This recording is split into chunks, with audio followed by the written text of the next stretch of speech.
আমরা সবাই মারা যাবো একদিন। তুমি মারা গেলে তো আমি মারা যাবো। হ্যাঁ, আমি মারা যাব, তুমি মারা যাবে, মাম্মা মারা যাবে, বুবুনি মারা যাবে, আমরা সবাই মারা যাবো একদিন। কেন?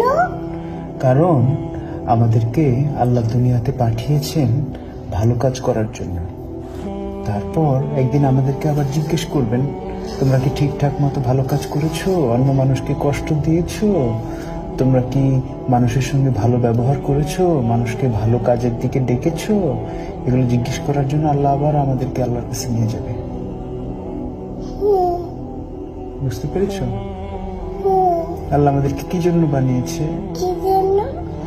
আমরা যেন ভালো কাজ করি, মানুষকে কষ্ট না দিই। আল্লাহ দেখা দেয় না, আল্লাহকে দেখা দেয় না। না, আল্লাহকে দেখা যায় না। আল্লাহ উই বলে, উই উপরে চলে গেছে।